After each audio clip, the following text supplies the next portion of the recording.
नमस्कार। हिंदी व्याकरण में आज हम सीखेंगे कि शब्द का निर्माण कैसे किया जाता है।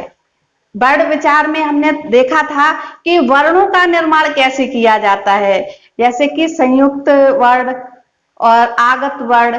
तो इनमें हमने ये वर्ण विचार के अंतर्गत ये सीखा था कि हम वर्णों का निर्माण कैसे करते हैं, लेकिन आज हम सीखेंगे कि शब्दों का निर्माण कैसे करते हैं। शब्द निर्माण के लिए कुछ विधियां होती हैं, जैसे कि संधि, उपसर्ग, प्रत्यय और समास। तो आज हमारा जो शब्द निर्माण का प्रकरण है वो है संधि। संधि का शाब्दिक अर्थ होता है मेल या जोड़। तो इसके लिए पहले एक गतिविधि कर रहे हैं। ये क्या है? रंग, जिनको हम वर्ण भी कहते हैं। तो इसमें देखिए ये है सफेद रंग यानी व्हाइट रंग, और ये कौन सा रंग है? ये है ब्लू यानी नीला रंग। तो अब हम इसमें से थोड़ा सा यानी कि नीले रंग की मात्रा कम होनी चाहिए और सफेद रंग की मात्रा ज्यादा होनी चाहिए। तो इनको अगर हम मिला देते हैं तो क्या बन जाता है? ये हमारा कौन सा रंग बन गया? ये बन गया आसमानी रंग।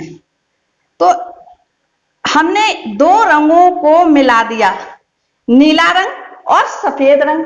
इन दोनों रंगों को मिला दिया तो इसमें एक परिवर्तन हुआ, और परिवर्तन स्वरूप जो इसका मूल रूप निकला वो आसमानी रंग में निकला। और जिसके लिए ये नियम भी था कि अगर आप नीला रंग ज्यादा ले लेते तो ये आसमानी रंग नहीं होता।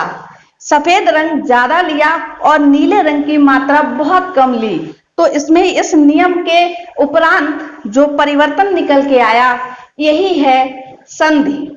तो आइए देखते हैं कि हिंदी व्याकरण के अंतर्गत संधि के द्वारा शब्द निर्माण कैसे होते हैं।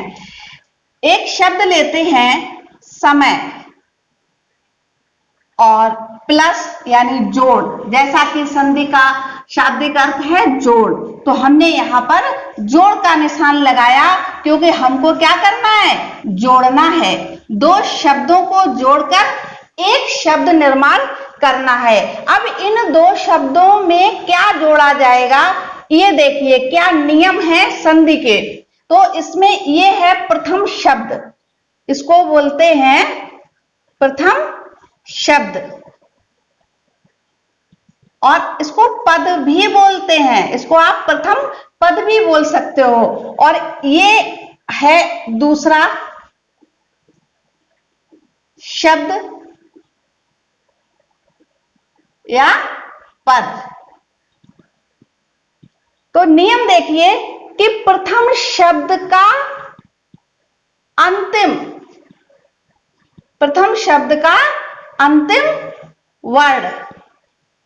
अंतिम वर्ण प्लस दूसरे शब्द का प्रथम वर्ण। तो अब ये प्रथम शब्द का अंतिम वर्ण आप कैसे निकालेंगे और दूसरे शब्द का प्रथम वर्ण आप कैसे निकालेंगे, इसके लिए आपको आना चाहिए वर्ण विच्छेद। वर्ण विच्छेद यानी वर्णों को तोड़ना। जैसे कोई व्यंजन वर्ण है तो उसमें से स्वर अलग कीजिए, जो आप वर्ण विचार के अंतर्गत सीख चुके हैं। और हम इस शब्द निर्माण को करने के लिए एक बार पुनः रिवीजन करते हैं, पुनः दोहरा रहे हैं। जैसे कि ये समय शब्द है तो इसका वर्ण विच्छेद कैसे करेंगे?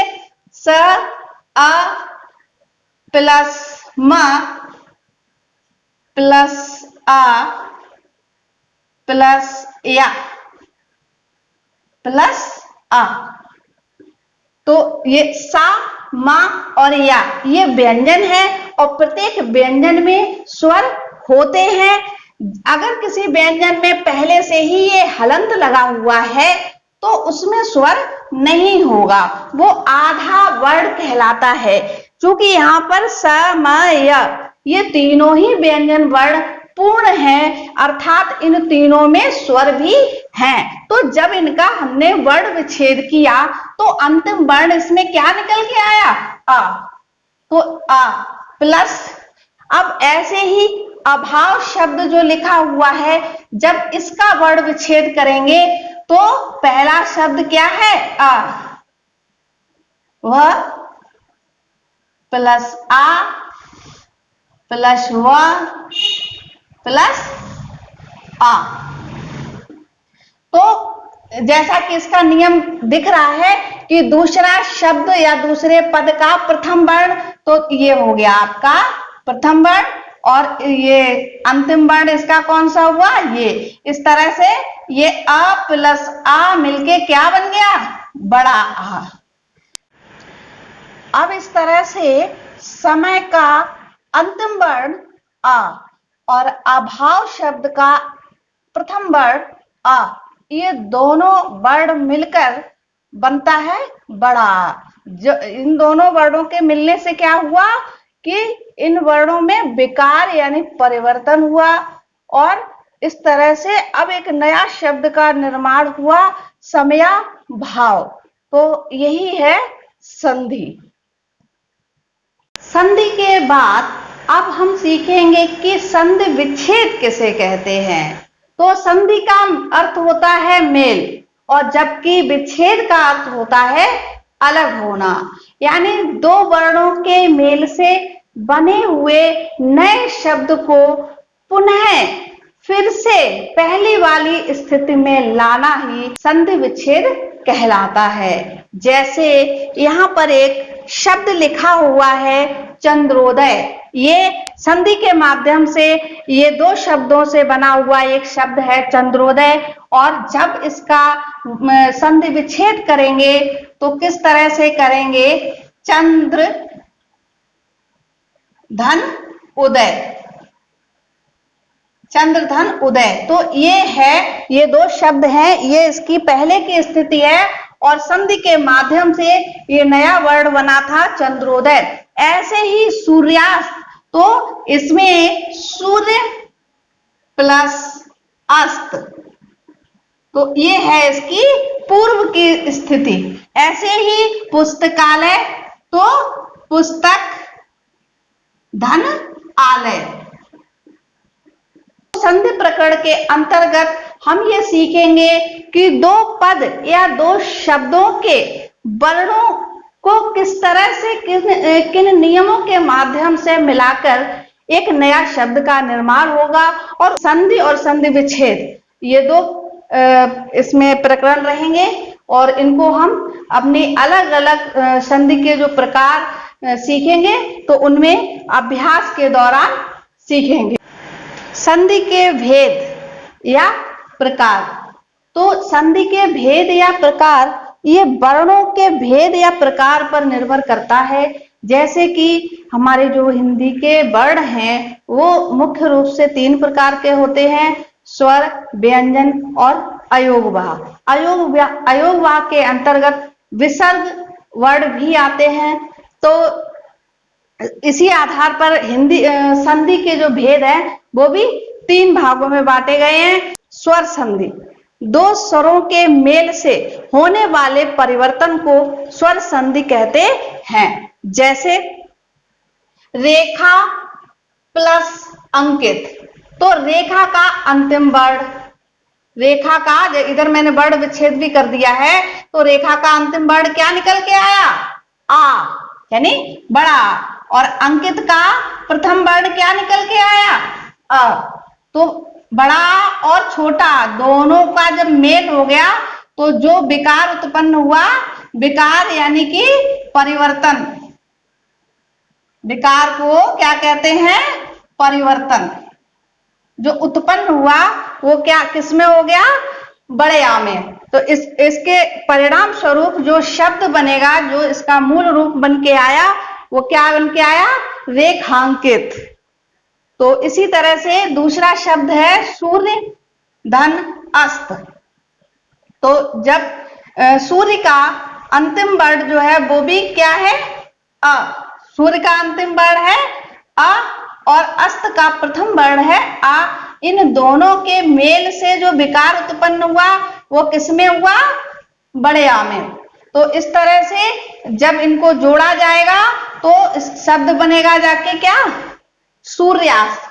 तो ये स्वर संधि के कुछ उदाहरण थे और इसका विस्तृत रूप से अध्ययन करने के लिए स्वर संधि का जो अलग से वीडियो बनेगा तो उसमें हम सीखेंगे कि स्वर संधि के भेद या प्रकार कितने होते हैं और उनके नियम भी सीखेंगे।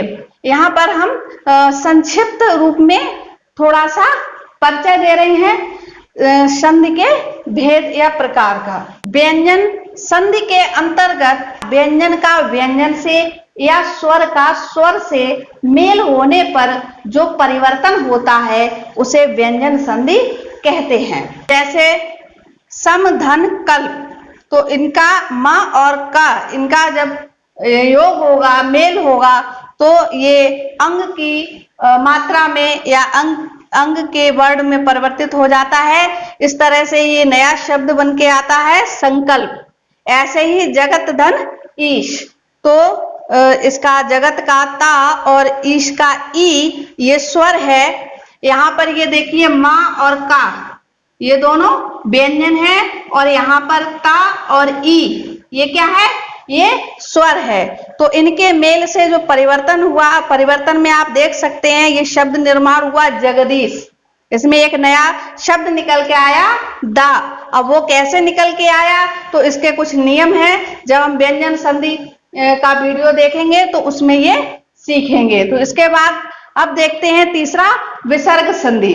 विसर्ग का किसी स्वर या व्यंजन वर्ण से मेल होकर जो परिवर्तन होता है वो विसर्ग संधि कहलाता है। जैसे कि मन है रथ, मन है, देखिए मन है शब्द में ये विसर्ग लगा हुआ है और र ये क्या है, ये व्यंजन है।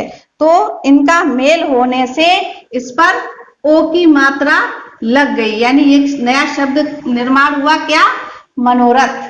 तो ये है विसर्ग संधि। ऐसे ही निह धन चय, तो नया शब्द निर्माण हुआ निश्चय। इसमें क्या बन गया, आधा श बन गया। तो ये जो आप परिवर्तन देख रहे हैं इनके लिए आपको विस्तृत रूप से स्वर संधि, व्यंजन संधि और विसर्ग संधि के आगे वीडियोस में आप देखेंगे और समझेंगे। अगर अभी तक आपने चैनल सब्सक्राइब न किया हो तो आप सब्सक्राइब कर लीजिए।